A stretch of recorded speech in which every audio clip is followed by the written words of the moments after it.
Hey everybody, welcome to the Okay. new layout of You Have to Watch This podcast. We're playing around with our backgrounds a bit, changing things up till I find something I'm in love with, and I'm getting there. Like I definitely asked this one out on a second date, um, but yeah, this is we didn't really advertise this at all. This is kind of a last minute thing. This is no April Fool's joke. We are going to be talking about Godzilla vs Kong, as though although it would be funny if we just had that in the corner the whole time and didn't talk about it. Uh, I but pushed for it, by the way. yeah. Um, so yeah. I'm gonna get things started. I did not start recording yet. That's my bad. Um, Oh no. I'll just I'll just pull this from Twitch. So Oh, cool.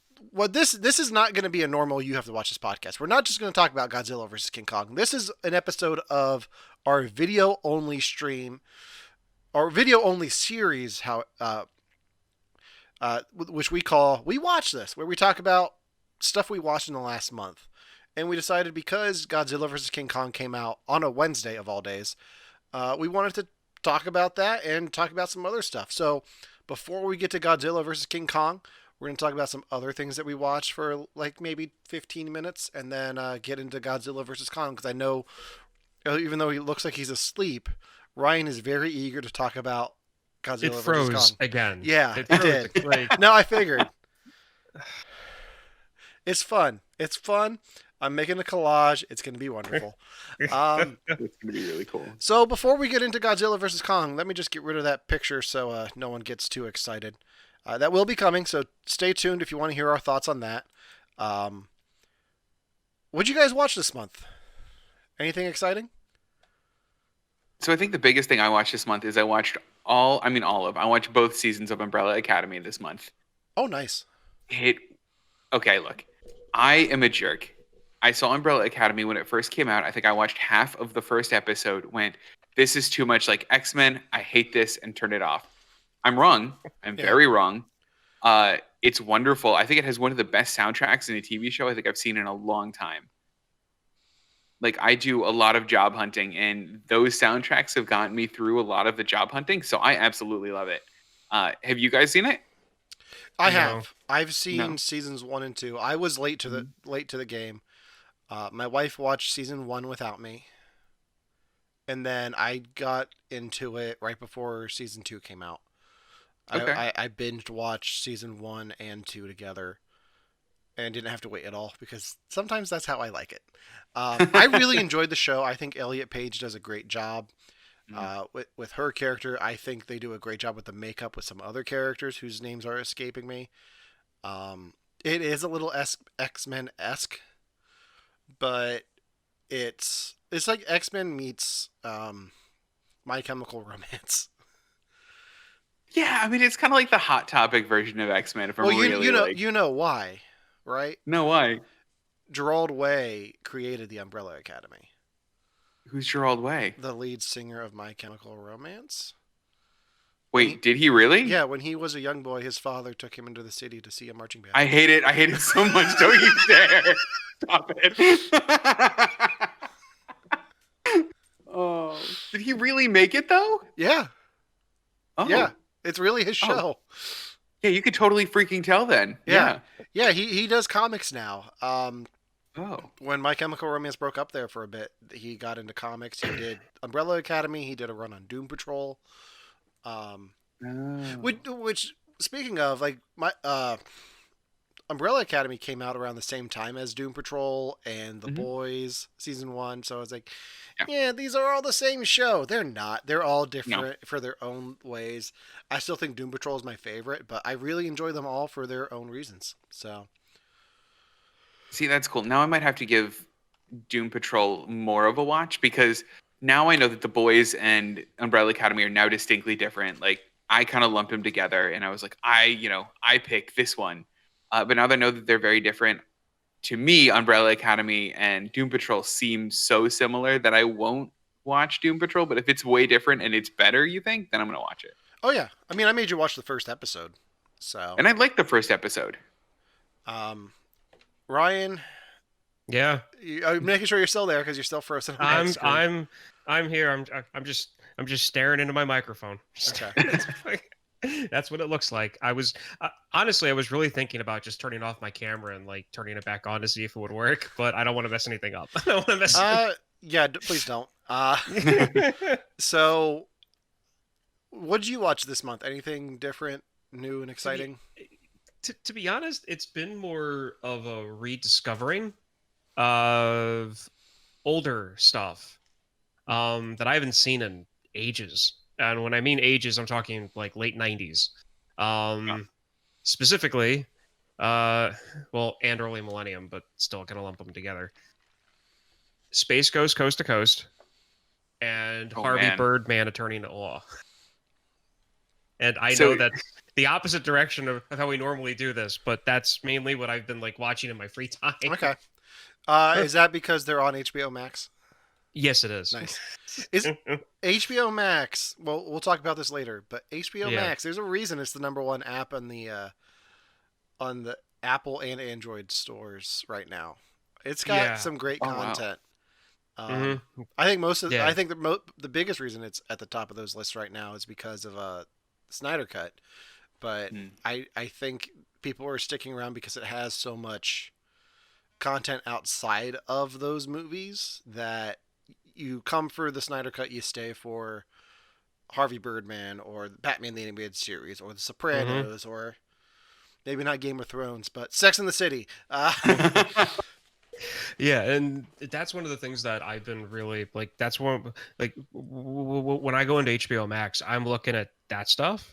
I'm Mhm. going into like the Adult Swim section and watching all of the like late '90s, early millennium Adult Swim shows that I miss not being able to see, Mhm. and like there's just Harvey Birdman and Space Ghost hit differently now that I'm in my 30s. Like I get it. Like before when I was younger it was just funny. It was like, "Oh, look at these really bad 70s cartoon characters being used in these like really silly skits." And Yeah, now I'm like, "Oh, I get this humor." Like yeah. that. So, Bill just joined us in the chat. We will be talking about Godzilla versus Kong here in a minute. We just wanted to get some other thoughts out. I've got one thing to talk about before we get into this. So if you stick around for 5 minutes, I promise you we're going to talk about Godzilla versus Kong.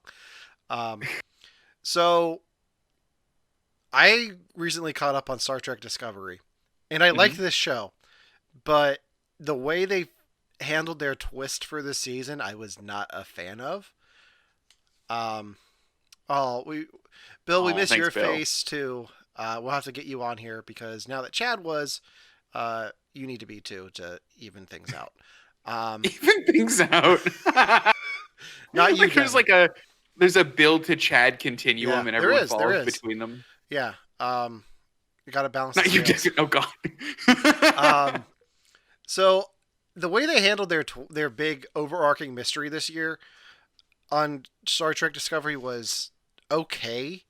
The final payoff for it really fell flat for me, but it did one thing which I really loved, and they gave an excuse to get Doug Jones out of his alien makeup and just perform as a human. Um, And was it, that good? yeah, Doug Jones. If you don't know, he's the tall, thin character actor who's always in makeup, like in Hellboy. He was in Hocus Pocus, Pan's Oh, Labyrinth. okay. He's on Discovery, and he's now the captain of Discovery. Mhm. Um, so they got him out of the alien makeup for a few episodes and got him to perform this alien character, but as a human because something holodeck glitching. Uh, Good. Good. it is lawful good to chaotic evil. Yeah. Yeah, pretty I don't know much. if that's about the Chad Bill continuum or Star Trek Discovery, but it works for both. Uh, hey, Ryan's moving. Ryan's awake. Uh, I'm up. Yay. I'm up. I'm yeah. up. I'm not Um, there's a few seconds of one delay thing between one thing me. they did on one thing they did on Discovery that I really like because I'm still getting caught up on older Star Trek is in this distant future they're in. There is a USS Voyager. So Oh. mentioned the Voyager J class or the Janeway class, which I really Oh. enjoy. And I think maybe on Monday they're doing a first contact day like convention online thing. Maybe Ryan and I can keep an eye on that and do some coverage of that here and do some reactions because I think we're going to get a sneak peek at Picard season 2. Mm. So If Which you would do, have be to let good. me know how it is. I'm on the fence about Picard season 2. I like Picard for what it was. I don't know if I want more. I'm excited because Mark Bernardin, Kevin Smith's co-host on Fat Man Beyond, Right? is a writer on season 2. That's So kind of cool though. yeah. So wait, you didn't like the twist in this season of Star Trek? I didn't like the final payoff. Like it was kind of like, really, that's it. Like that's what caused Yeah. this. That's what caused this galaxy-wide catastrophe. Thing. It's kind of just It's why you haven't heard me talk about it. yeah. I mean, it makes sense, I guess, but it was just like, really, that's what you're gonna do? Like, I don't want to Was say it a more. tribble? It might as well have been Good. It was a Uh, what? a tribble. I wish it was a tribble. It was. Hold on. Was it really this? Like, is it bad Okay. that you guys aren't going to want to watch the show anymore? No, or- no. It's Okay. like without giving anything away. Mhm. Okay. The event that happened, my theory, because Discovery has dug its teeth into the whole like mirror universe thing more than Mhm. any other series has. Yeah. I figured it was like because they dropped hints on it, and I was thinking, oh, this thing happened because the mirror universe is moving away from our universe, so that means that they're moving inside their own space. It's probably Mhm. 4 or 5, 6 dimensional, whatever, Mhm. and that there were other ones. And this thing probably happened because we bumped into another universe, and they're going to explore that aspect and create this whole new thing for like Star Trek and this whole new universe to explore with new characters. Mhm. That's the level of an event that they had that I was thinking that could be the possibility that another universe bumped into ours. And yeah, like It makes me mad. yeah, but they did. Really? Here's some other things that they did this season that I am on the fence about. They did 2 whole episodes in the mirror universe, focusing on the one Okay. character who was from that universe who came over. And I really enjoyed that. It felt like they were just they stopped the season in the middle to do that, which is kind of jarring. But once you get into it, it was good to see like that side of things again. It would have been better if they got Jason Isaacs back for an episode because I liked him in season 1. This is an ignorant question, but is the mirror universe the one where everyone has Yes. goatees and is evil? Yes. Okay. Yeah. Does Not everyone in the everybody mirror universe have goatees? No. No. Okay. No, That's it's- only how I've ever seen it portrayed. That's only how Or the portrayed. Enterprise is in that. Okay. But so they did that. They also mentioned this time war thing, like the temporal wars, Yeah. and Okay. they kind of made the J.J. Abrams films canon in this universe. Like they know that happened. They know that Eric Bana's ship went into this time, like this black hole, and Mhm. created this alternate timeline, and there was like a war about it, but you don't see any of it. They just mention it. So if they don't deliver on that at some point, I'm gonna be pissed. If you want more Enterprise, the show Enterprise, Okay. they deep dive into the temporal war. Oh. So this isn't like new. Like this whole temporal war thing, this is canon back to the But show Enterprise. that but Enterprise is the only show that's still canon in both universes. Right? Don't worry about that. Don't worry about that. The temporal war takes place over all of it. Okay. And this I'll- is Gallifrey and the dialects, right? Yes. Okay, Yes. good. Yeah, and to be honest, Enterprise, I went into that really like hesitant. Mhm. I ended up liking it. I hate the music, but it's good. Like the theme song? You don't like that one? Don't. No. They did a We'll have great words. They did a No great. faith of the heart here. Oh, Ryan. They did a great joke on Lower Decks about that. Like, I don't know if you know how Enterprise ends, but the last No. episode of Enterprise is just Riker on the holodeck of Next Gen, watching the crew from Enterprise. And like on Lower What? Decks, he comes into the bridge. Like I was just looking at the old Enterprise crew on the holodeck, and he like quotes the theme song. It is so they did such a disservice to that show because they basically turned the whole thing into, oh, this whole 4 years have been just Riker on the holodeck watching historical stuff. Ew. It was, but the show's Ew. good. The show is honestly for Trekkie good. Yeah, Mhm. I'm still on Voyager. Then I'm gonna probably do Deep Space Nine and Enterprise, and eventually I'll get to the original series. But that's a while away. Yeah. But anyway, anything else we want to talk about from this past month? I have one more thing. I Okay. started Veep. Why the hell haven't I watched Veep sooner? What I am I don't know. doing with my life? I don't know. But if you like It's Veep, so good. you need to watch The Thick of It. Oh, I know the thick of it. It's Okay. in the British one, right? Yeah, with Peter. Yeah, it's so Capaldi. good. It's it's fantastic. It's that, and they did a movie with him. Oh, And the cast of Veep. Like it's weird. Like there's weird overlap there. They're not playing the same characters from Veep, but Anna Klumsky's in it. I forget what the movie's called, but it's really good. We might have to do that for the I'll have show. to look out for it. We'll have to do that for the show, I think. That would be fun. Now that politically things have died down a bit, I think it'd be good. And it's to- like okay to like touch like Yeah. the vice presidency again. Yeah. Like James Gandolfini's in it. Like it was like one of his last roles, and he's Aw. hysterical. But yeah, Ryan, Need to anything watch else? Veep. Did you start watching Veep too? No. Aw, You just want to say Veep? Veep. Veep. Veep. All right. Good. All right. Well, let's get into the bulk of today's conversation.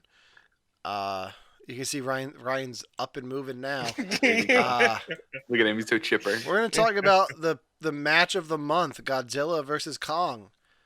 This was released yesterday as we're recording this, or streaming this. Guys, if you're recording audio, you can stop. I'm just going to capture it from the stream. I'm already 20 Totally. minutes in. I'm not stopping. Okay. Yeah. Well, don't send it to me. Just delete it afterwards. No, you're gonna get it. You're gonna get it. It's going in my trash. So this was released in theaters and on HBO Max. This is part of the Warner Brothers hybrid plan for the year 2021. I don't think any of us went to theaters to see this. Devin, are theaters open in London? No, not at No? all. Okay. No. Yeah, and I think I've only ever seen one of them in my whole time here and just like in passing. And I was like, oh, they call them cinemas here. And that was it. Chip, chip, cheerio. So we all watched this on HBO Max. Which I gotta say, this is the first movie that has gone to HBO Max this year that I've seen. I'm not like from this hybrid plan. I'm not counting Wonder Woman 84 because I just don't think that movie exists. No. But we just did Godzilla King of the Monsters earlier this week, so gotta watch Tom and Jerry. I just missed it. They just took it off. I missed it. So a matchup of titans. Yeah, we're gonna talk about that because I have a theory about these matchup films. So, what do you guys think of Godzilla versus Kong? Go, Ryan, go. Without getting into spoilers, we're gonna say spoiler free. I will completely spoiler free. For a Godzilla King Kong fight movie, it's exactly what I wanted, and it even had a better human plot storyline than what I was expecting. And I mean, it's not the greatest, but it's entertaining enough to like hold your attention between when Godzilla and Kong is on screen. Millie Bobby Brown, did I say her name right? Yeah. Not her best performance. It didn't need to be her best performance. It was really enjoyable, and I thought she was funny in this. Yes, I mean, if you were hoping for a gigantic monster fight movie that delivers, you've got it. Devin, what did you think? A lot. Um, first off, I realized that the world has made me just a bitter, angry person, Yes. and and it has turned me like I love this movie. I really do. Like I'm gonna start with that. I'm gonna say that there were parts of this movie that the world has made me just absolutely freaking hate. I have never turned on a character so fast as I have turned on Millie Bobby Brown's character in this movie, and And I we think can go into it. I, But I, I, I think I know exactly when that happened too. I bet you did. But I do not give I don't care at all about her character. I don't want her to succeed. I want her to never be in another one of these movies again. Just give me two things fighting, please. That is harsh. Just Okay. wait, we'll get there. And I also didn't realize, and I don't think this is spoilers, the emotional core of the movie was a 500-foot tall monkey, and that both shocked and delighted me. Yeah. This is definitely Mhm. Kong's movie. Like they don't really Yeah. focus on Godzilla so much, which I think is fair considering Godzilla had 2 films leading into this. Hmm. Kong had one set 50 years ago. So it was important to show where this character was. He definitely is older than he was in Kong Skull Island Yes. because he has gray hair now, guys. That's how you And he has know. a beard. They gave him a Kong beard. Yeah. So for me, this movie was exactly what I expected it to be. Um, Good and bad. Um, I wasn't really surprised by anything that happened in this. Um, Token bad guy is token bad guy. Um, and I feel like I've seen this movie before, and I'll get into Oh that yeah? later. Yeah. Okay. Um, but yeah, I liked it. There were moments where I was like, "Oh yeah, this is awesome!" Like just seeing those two fight. I think I did lose a little bit of that watching it at home on my TV.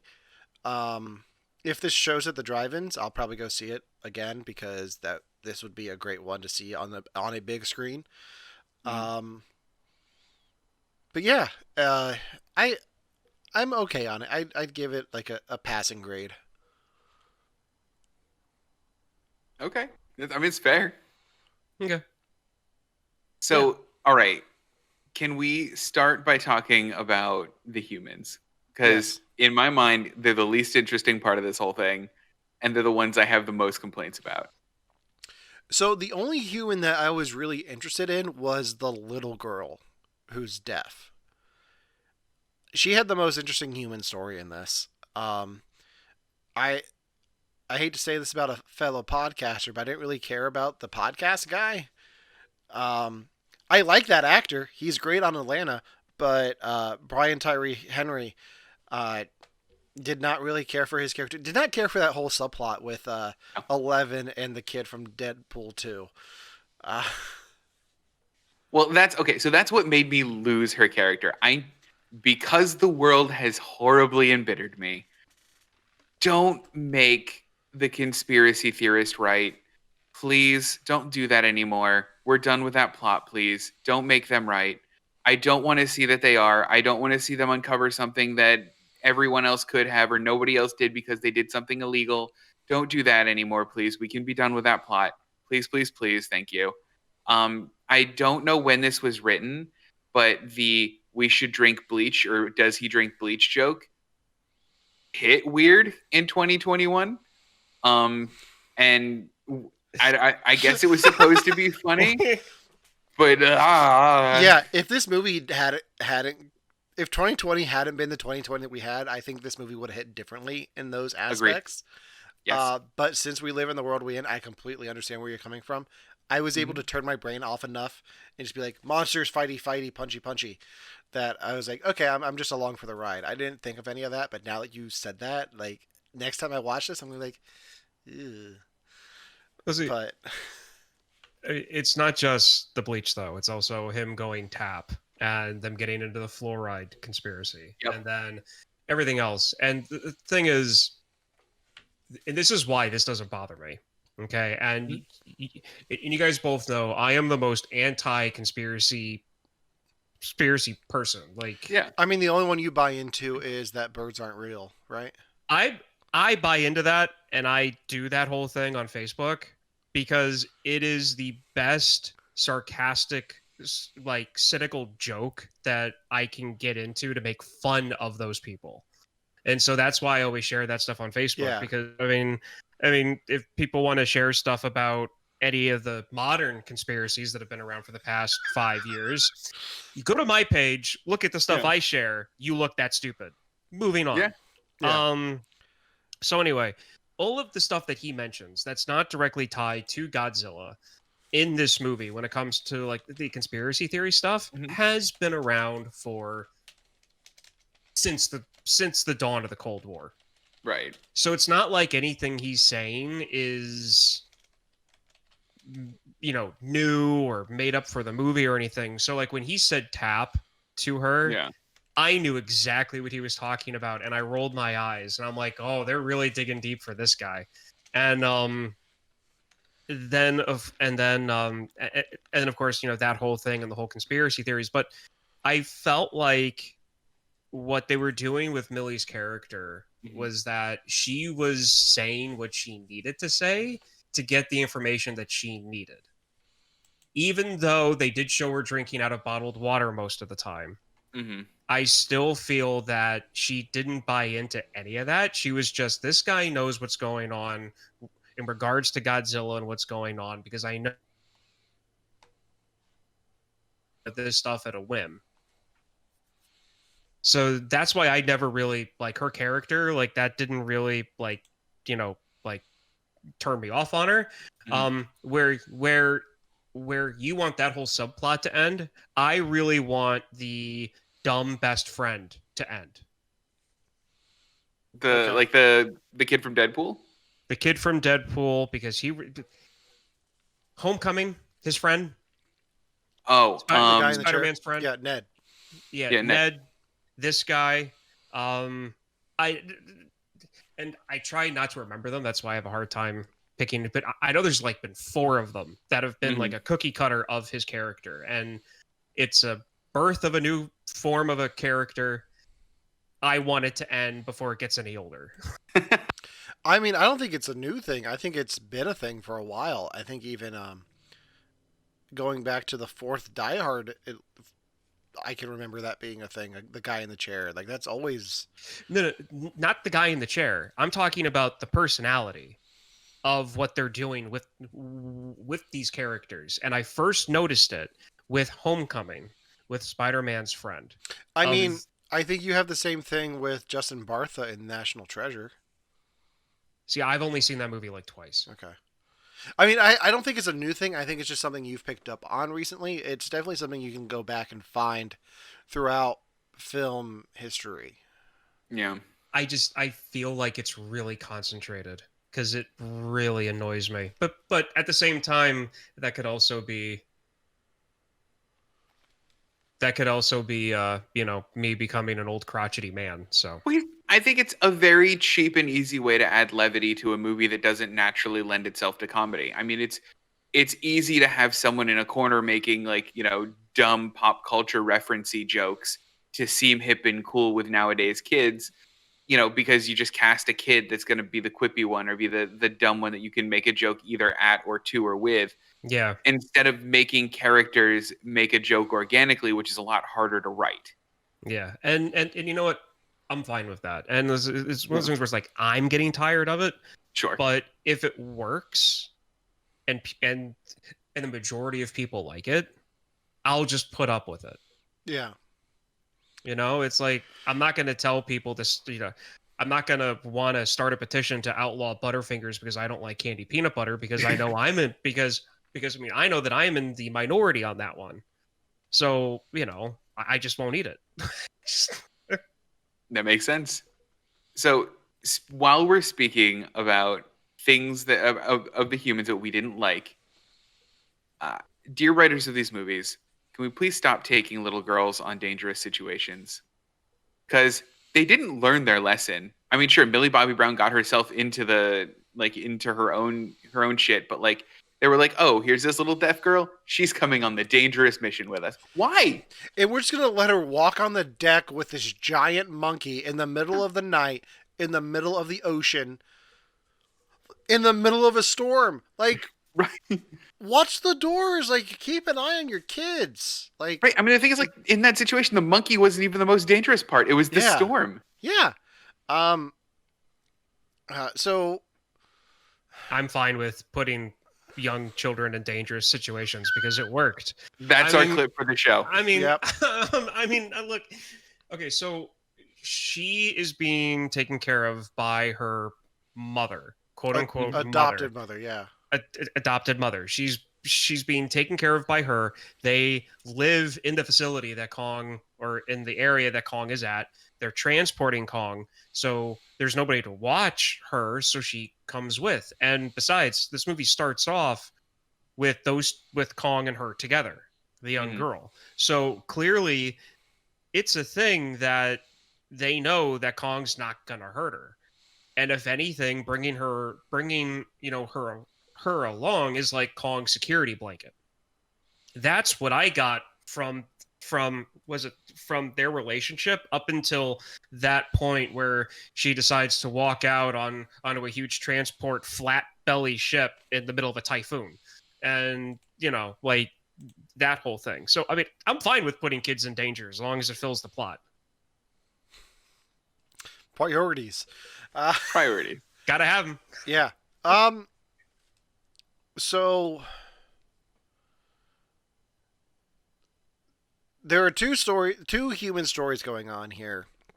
There's the Millie Bobby Brown, like, digging up this conspiracy of Apex. What is it? Apex something evil company. Yeah. Just call it Corporation. Skynet. Just call it Skynet. Yeah. Skynet. And then you have the Rebecca Hall and Alexander Skarsgård. We're going into the Hollow Earth story, which feel like two completely different movies. And they kind of are. And the movie does an okay job, I guess, of getting them to fit together. But at the end, it's just like it gets to a point where it's like, okay, now these two stories have to come together, and we're just going to do it the quickest way possible. Pretty much. My biggest problem with this movie is the villains are so cartoonishly evil from the get-go that I was just waiting for them to twirl their mustache like, yes, we have, yes. Like, it was so ridiculous that it kind of works for this movie, but it's like, okay, we know, just get to the point. We know you're evil. You're evil. We get it. Reveal everything. Reveal your evil plan.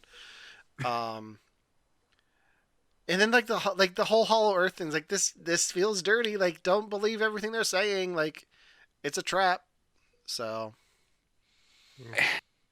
I feel like this plot almost had to have happened because it was being set up in the Godzilla, like the previous Godzilla movie, a little bit. Like, I think they're just taking the idea of the orca and they're expanding it a little bit more. And now that we've done it, we can be done.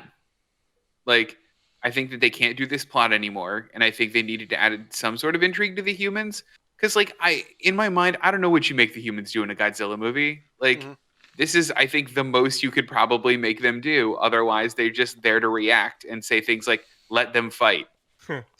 Every Godzilla movie I've ever seen, the human characters, there's usually a kid, there's a few scientists, there's government officials. That's usually it. And it's dealing with the whole, like, it's either politician and son or daughter, scientist, son or daughter, tension between scientist and politician / company person, and family drama. Dealing with the whole existence of these monsters and trying to figure it out. That's the only plot device you have in these movies. And that's the only storyline you can actually do, keeping with the fact that these things are monsters and they're not going to kneel down and turn into Barney. all of a sudden and start doing, kids cartoons. I loved everything that they did with the storyline in this, to be perfectly honest, because Mhm. I really like science fiction movies that have to do with going into the center of the earth, like journey to the center of the earth, the core, all of that. So like that type of stuff. So I love I know, Laffy, because we, the core. Hey, you always bring up the core. Anyway. I'm laughing because the command was still in Streamlabs. I just typed it in. You can click on the IMDb So we just linked the link. IMDb page to the core. Yeah. So great, awesome. I love that. So that whole storyline I really liked, and then when they got down into the core, the way that they did that and the way that it looked very 1950s, 1960s science fiction journey to the center of the earth. Mhm. Like dinosaurs are still walking around, you have a sun, all of that, and then they turned the whole thing about having like two sides and having like gravity beat, like there being this weird line for gravity. I love that setup. And then for Godzilla's storyline being on the surface, it was like, okay, both of this movie reminded me of two separate Godzilla movies. Mm-hmm. They basically took ideas from separate Godzilla movies and put them together so that all the characters could have their own thing. And they put in just the right amount of retro sci-fi cheesiness for me to make it absolutely work. Like the whole like magnetic like train from wherever they were in the US to Tokyo Hong Kong. or Hong Kong. Okay. That whole thing and the whole like neon lights and everything, like that's very anime, like super 90s anime. And then you've got the whole journey to the center of the earth thing looking like a classic sci-fi movie. The only thing, like, of all weeks, the only thing the Journey to the Center of the Earth thing was missing was that meme of Little Nas X going down the pole and just people reacting to that. Like, what the hell was that? Now that would have been perfect at some point to like somebody needs to do like a super cut of like them going through the gravity barrier when they're following Kong, and they're going through the whole like 2001 Space Odyssey like color spectrum thing, and then just have the down the side, like, what was that? That's going on the list of edits for me. That's gonna be a good one. They go down and they do a cut, and you just see like a pole in the window, and then you see him just slide down in the background, and then the music going. I love that. So I will say I love the visuals of this. I think the fights were really well done. I think a lot of the budget went into the fights with Godzilla and Kong, and it shows. Because there were two big fights. There's the water fight, and then there's the Hong Kong fight. Yeah. And I love that they brought it to Hong Kong because Godzilla's home. Like, it's like you want to see Godzilla in Japan. Like, that's where Godzilla's from. Like, you don't want to see him in San Francisco or Boston. And it gave us a lot of classic shots too, where like you see Godzilla's gigantic foot come down in the middle of a Hong Kong street. Like, that's what you want to see in a Godzilla movie. It's there.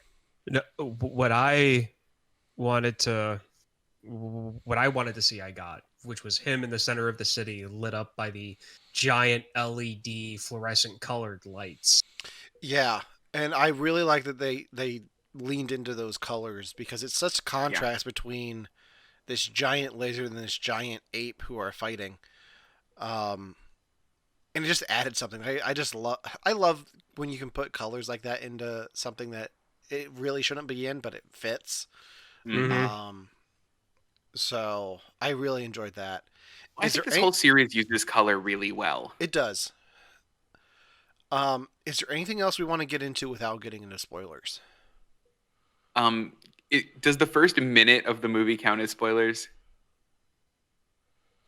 I don't think so.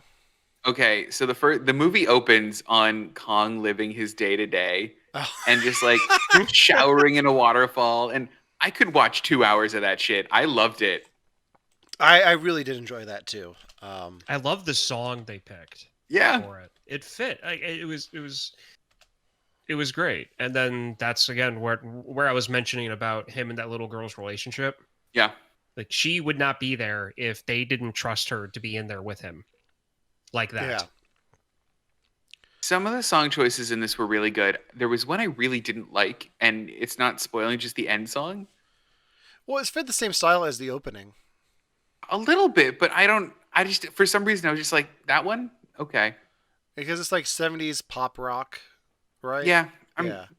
and it did kind of fit, but it just like I don't know. For some reason, for me, like the message of the song and what was happening just like wasn't quite there. I wasn't listening to the message of the song, but Mm. uh, I enjoyed the style of it. I was just like, okay, like the beat, the groove, like he's just living in the middle of the earth now. Like it's gonna go forge a ring. Uh, the one thing we didn't talk about with King of the Monsters, and I remembered this after the fact, was the Godzilla theme song at the end. Oh yeah, Is that I from? love that. What is that from? Is that from something? it's classic. I love it. Ryan, do you know the history of the Godzilla theme song? To be perfectly honest, I don't. I just really like it. Enlighten us, So- Devin. Enlighten us. Oh no, I set that up like I was gonna tell you if you didn't know. I don't know either. All I know is that I've heard that theme song my whole life. Uh, like even before the '90s Godzilla. So I feel like it's just been around. Mhm. I'll, I know in most of the movies I've seen, it's been in. Okay. Yeah. Yeah, I'll have to do a deep dive into it. But with that being said, I think it's time to get into spoilers for Godzilla versus King Kong, or Godzilla versus Kong. I'm sorry, he's not a king yet. Um, so if you have not seen Godzilla versus King Kong, this is your chance to pause the show if you're listening to us after the fact, or if you're streaming with us. If you want to leave and not get spoilers, I don't blame you. But we're gonna get into spoilers now for this movie about two giant titans fighting. Um, so, with that being said, if you watched or listened to our Godzilla King of the Monsters episode, we pretty much called it. Yeah, we did. Nailed it. Yeah, Mecha Godzilla is in this movie. I mean, okay. So first off, both of you know how excited I was Oh yeah. Yeah. about No, it. we're Oh my we're God. posting that clip on social. Like that's Hmm. That's happening. going up. No, it is, and I will put it up probably either later tonight or tomorrow. I'm posting it on our page, so I'll make you look good. Okay. So Ryan, Yeah. tell everyone at home what you thought of Mecha Godzilla. Okay. So, when we were talking about our predictions for what this movie was, I went over the three monsters that I thought that was going to show up and interrupt Kong and Godzilla's fight, because there's no way that you could have one of those two truly defeat the other just because of the popularity and what those characters mean. And I went through my list of basically one genetically engineered monster, one accidentally created monster, both by our hands, and then a third one, Mega Godzilla, which has had several different storylines behind it. And that's the one that I picked to be in this because not enough time had gone by to one for the other two to be created. Hmm. And I screamed.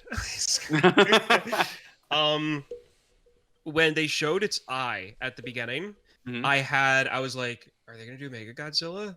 But this could also be like a genetic chamber. So maybe they're going to do some, I had all these thoughts running through my head of like what the crap that thing could have been. And then they show it curled up like a cat, like on the platform being raised. And that's when I grabbed my phone and turned on the camera, because I knew at that second it was going to be Mega Godzilla. And I think, all things considered, it was the right villain to bring out. It was the right time for it. And I have no problem with this being the only time, if they're going to make several more of these movies, I have no problem with this being the only time Mega Godzilla shows up. Because for people who don't really know the lore, these monsters show up in like the older movies again and again and again. Like he'll defeat one and then it comes back like 3 movies later. So it's Mecha Godzilla, right? Not Mega Godzilla. Because there's the H in there. Okay. Yeah. It's Mecha. Right. Mecha, Mega. Okay. However, I'm pronouncing it. There's an H in the word. Okay. Yeah. All right. I just wanted to make sure I had it right. Yeah. Yeah, I was I kind of felt like Devin watching this. Like, okay, it's gonna be Mecha Godzilla. Like, I just know. Like, I was just so jaded. I was like, yeah, this is what it's gonna be. Um, it worked out nicely. I really like the. Oh my god, it's Robo Godzilla. No, that's Mecha Godzilla. Like, I like that line a lot. Yeah. Yeah. That was like probably the funniest line that trio had. Um, but like I was saying before, the evil corporation behind it, if they had tied it in more to the terrorists from the last movie, Hmm. I think my biggest problem with this movie is it doesn't really have that connecting tissue between all of them. Like, Yeah. they never address what happened to Tom Hiddleston's character from Skull Island. They never, if they could address him or Aaron Taylor Johnson's character from Godzilla, like bring him in as in a small role, like just tie everything together. Like, I feel like this was your chance to bring in like these little parts of these other movies and make it all one big cohesive story. Hmm. And it kind of fell flat for me because it was just like, oh hey, Millie Bobby Brown's back, and he has a little bit of her dad, Yeah. but he's busy coaching football in Texas. Uh, that's a Friday Night Lights, right? Friday Night Lights reference there, Devin. Oh, I caught that. Okay. Yeah. So like I think that's where it fell flat for me the most. Is Okay. like just not keeping everything connected. Um, because they have the skull from the last one, but it's like, Hmm. how did you get that? Like tell like. I kind of want to know, like, if this is all supposed to be connected, like, how did you get that? Like, are you working with those terrorists? Is it, like, it's kind of implied that they are, but not really. Well, Well, wasn't that part of a post-credit scene in the It end is. of the last one it is. where they like hand off Ghidorah head? Yeah. Oh, was there a post credit scene? Yeah. There's an end credit scene in King of Monsters where the terrorist guy from the like eco terrorists, Yeah. the old Mhm.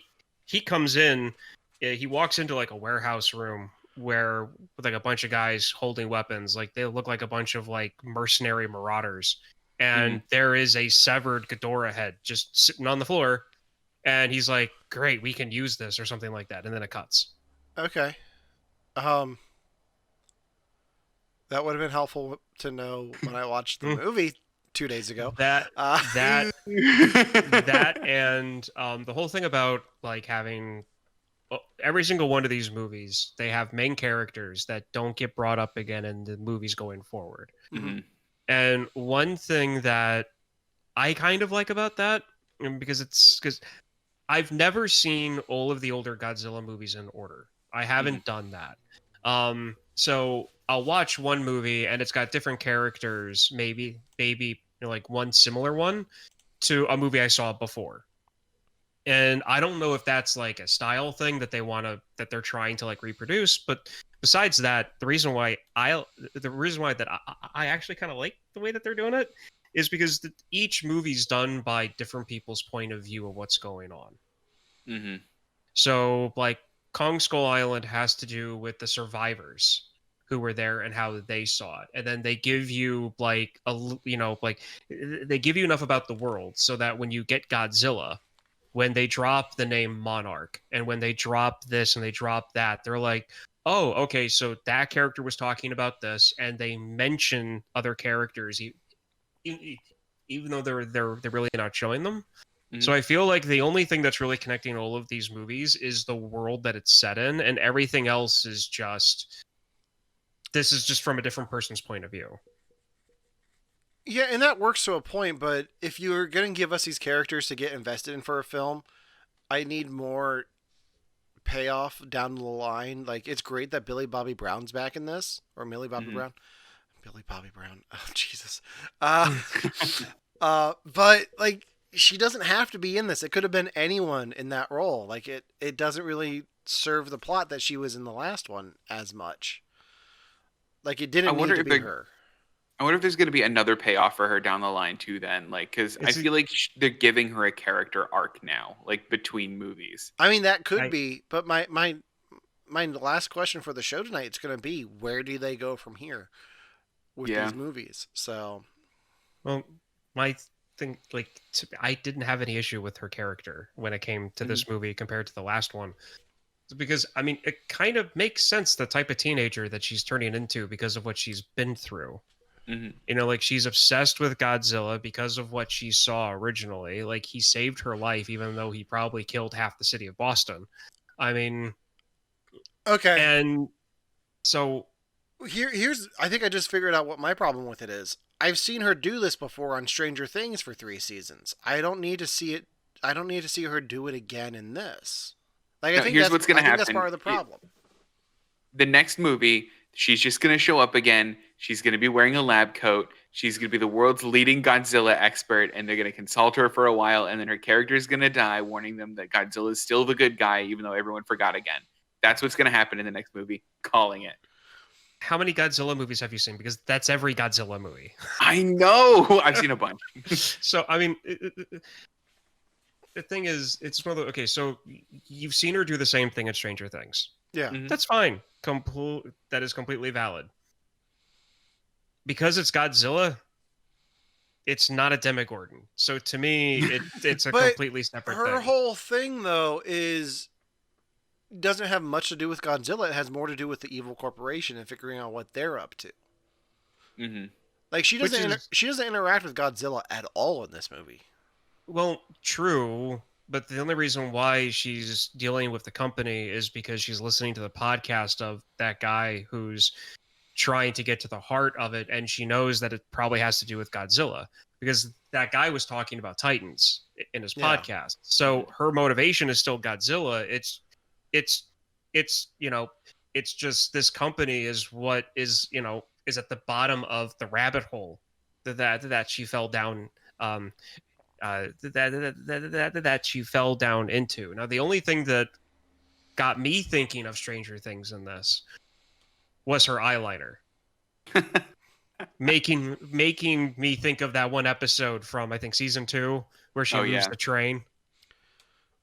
Okay. So I wanted to talk about the bad guy's plot. So it was a little bit evil, but for some reason it kind of made sense to me. We're like, look, humans right now, like prior to like all of the like monsters coming out, are like the apex predator. We're like number one. And then like I get it that like it would make some people super insecure to like see like, oh, I guess humans aren't the top of the food chain anymore. And then I could just see like hypermasculinity swinging into overdrive, and they're like, we need a big metal thing. And then that's what we do. Like for some reason that just made sense to me. Yeah. No, and that makes sense to me too, because you get that in the last one when you had the UN council being like, no, we'd be their pets. Like, everyone's like, Right. what? No, like that's not gonna work for us. Yeah, I mean, I think my favorite moment of this movie was the bad guy giving his monologue and then just dying because of Mechagodzilla. And then the guy being like, "Oh, I really wanted to hear the rest of his speech." I love that part. That was a good part. Oh, man, So I really like this character. my biggest problem with this movie is I've seen this before. Where? Batman v Superman. It's the same. Like I jokingly said that this movie's gonna end with the fight. There's gonna be a pause, and they're gonna stop fighting. And that's exactly what happened. Like, I'm going to take that scene and put Kong saying, "Save Martha." I swear. Like, there are 7 story archetypes. And I feel like the 8th one is just hero versus hero. And it's the same beats. Like, they fight, they stop fighting. Third guy comes in, they have to fight the third guy. Like I've never seen Kramer versus Kramer, but if you told me that it's that Kramers have to unite against Newman, I would believe it because I've never seen Kramer versus Kramer. I don't know what it's about. I'm assuming it's about Kramer from Seinfeld. I don't know, but I swear, like it's the exact same beats when it comes to the fighting. Well, you know what this movie actually made me do is better. This actually made me appreciate what Civil War did. Because in Civil War, when Tony Stark and Captain America were fighting, they didn't stop and go beat up Red Skull and then decide they're buddies again. They beat each other up, and then their relationship was severed at the end of the movie. Like, they left it there, and Cap became like a criminal. And I think that's a awkwardly bold choice. Like, more so than because like we called that they were going to stop and beat up the third thing in this one. They didn't do that in Marvel, and now I appreciate it more. Yeah. Yeah, because you get that payoff with Tony like freaking out at the beginning of Endgame. Yeah. So, one thing that I want to touch on with the villain, because I know both of you guys have talked about it. I haven't said anything on it simply because I love this movie, so I'm going to defend it to the day I die. Oh, yeah. You can. It's going to be. And it's not that we don't. It's not that I don't like the movie. I'm just saying it has I know. flaws. I know that It's a monster movie. It's okay. It doesn't have to be award-winning script material.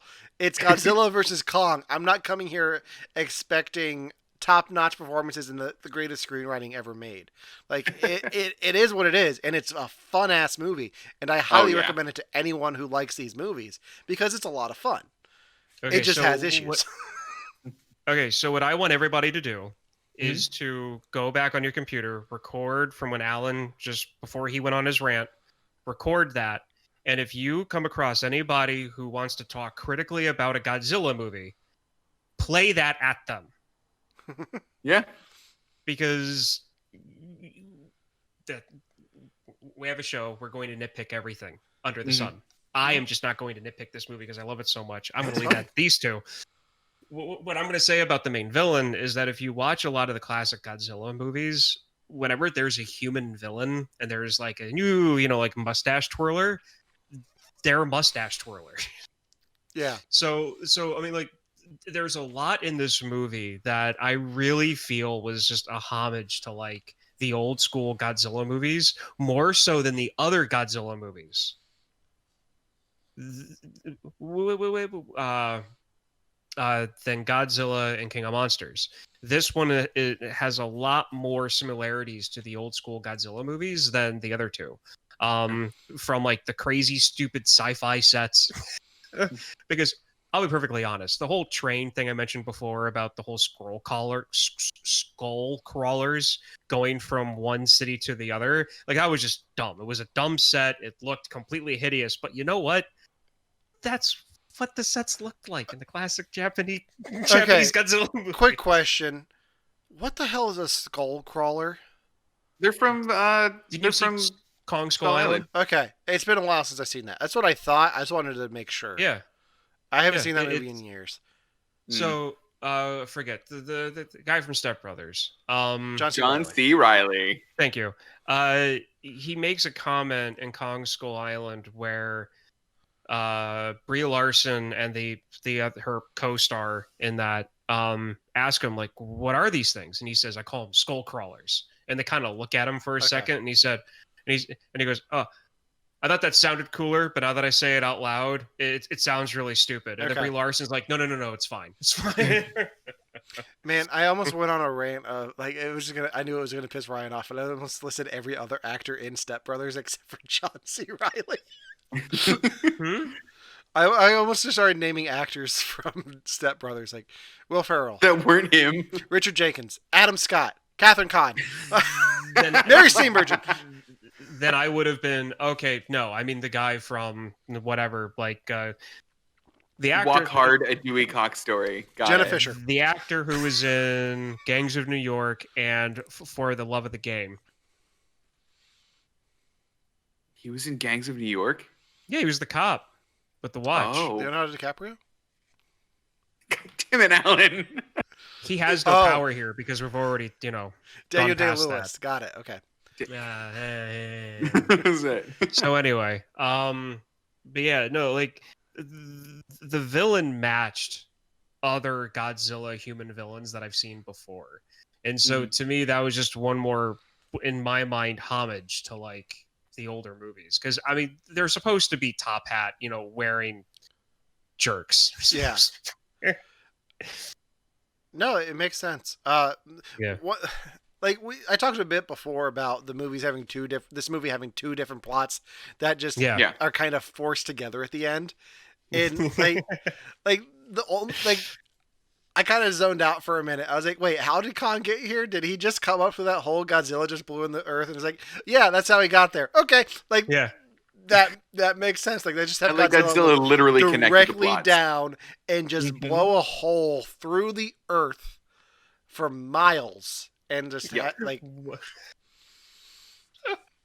I loved it. yeah. I love it. It was like, all right, get up here. We can't spend time. Yeah, like That's the one thing I like about these movies Yeah. is the pacing.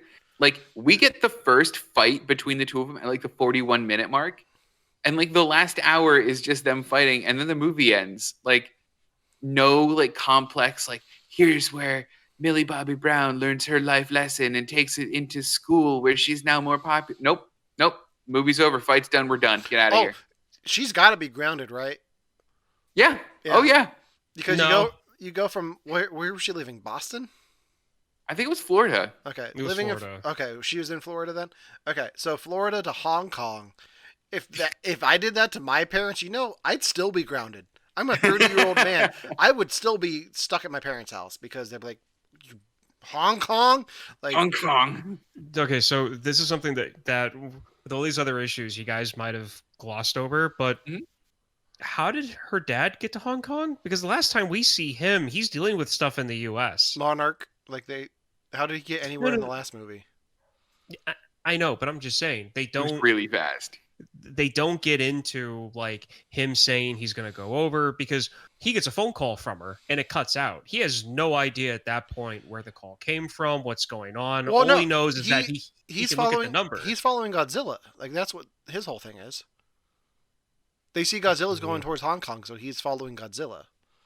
Okay, well, at that point with where they were, like to where he physically was, Mhm. when they said, "Oh, they're going to Hong Kong," nobody's mentioned anything about following. So it was one of those things where when she sees him in the rubble,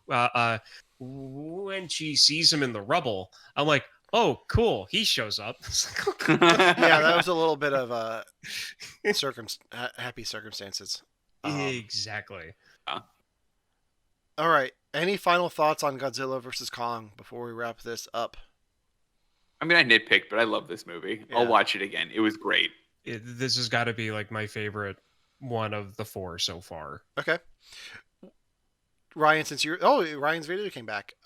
Hey. As he's twirling his pen maniacally. And he froze again.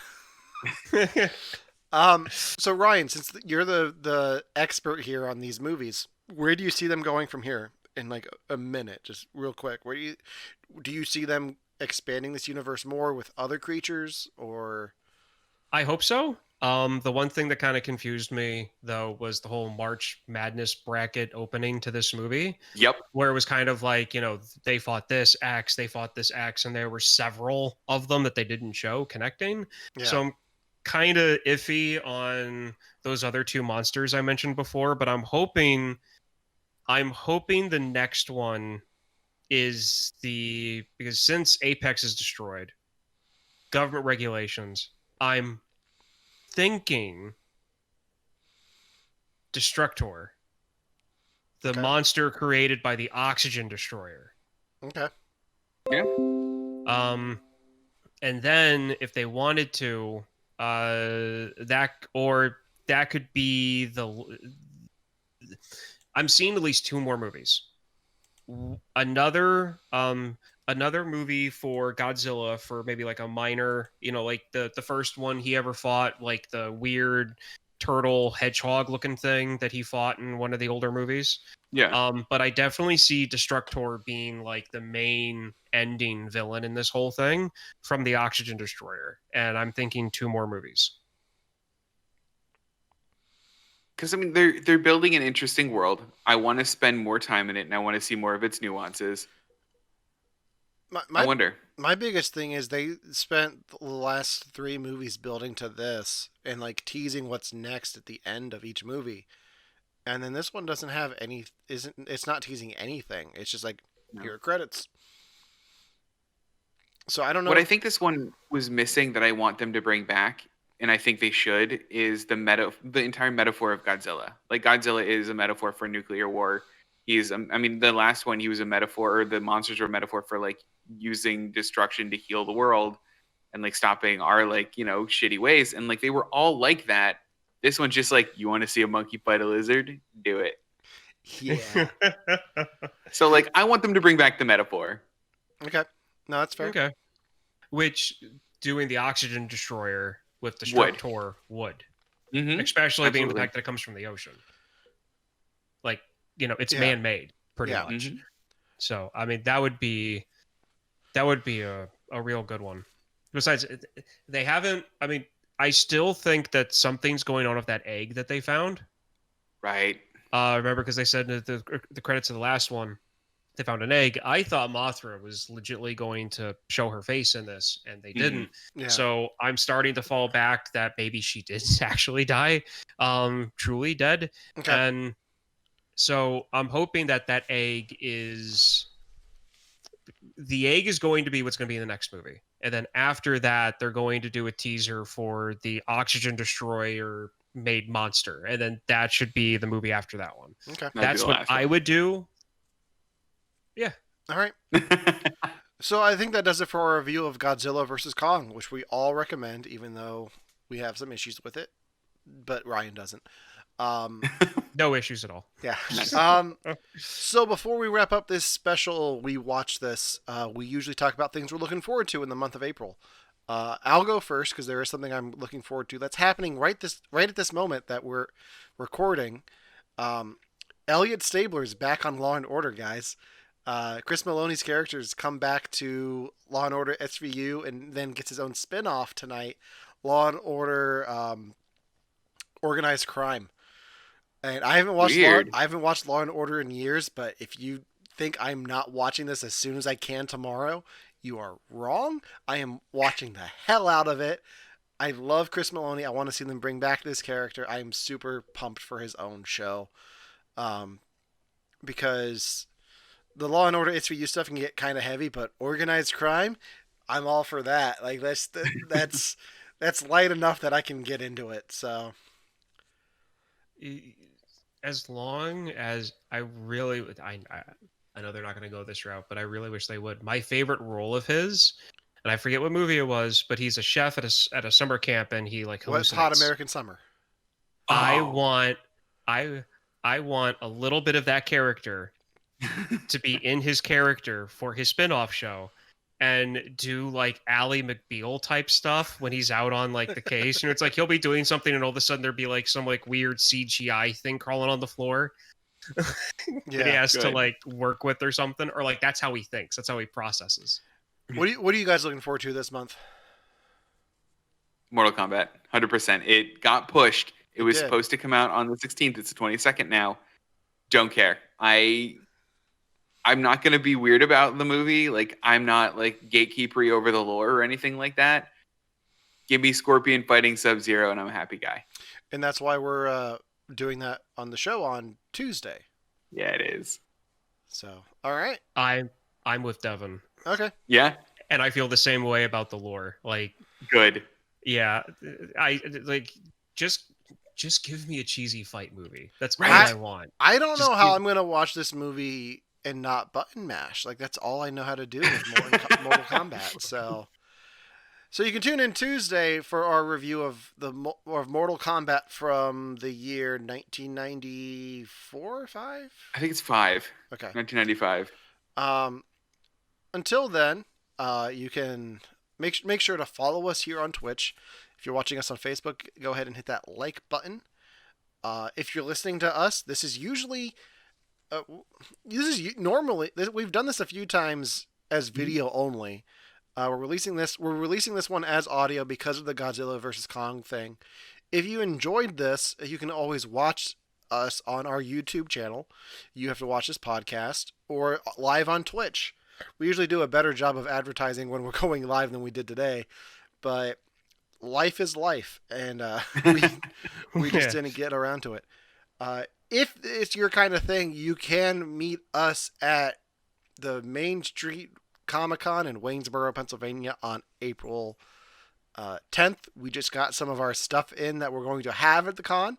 It's very cool, very exciting. I'm going to be busy doing some stuff with it, which is going to be tedious, but I can do it. So But until then, you can follow us on Instagram for the latest updates on when we're going live. Devin, I think, will be live gaming something tomorrow night. Yeah. We'll be live Tuesday with our review of Mortal Kombat from 1995. Is there anything else that I'm missing, guys? I don't think so. I think you got it. All right. I think we're good. All right. Well, for we watch this. You have to watch this podcast spinoff. I'm Alan, I'm Ryan. And I'm Devin. and I really wanted to hear the end of that guy's speech. We'll see you next time.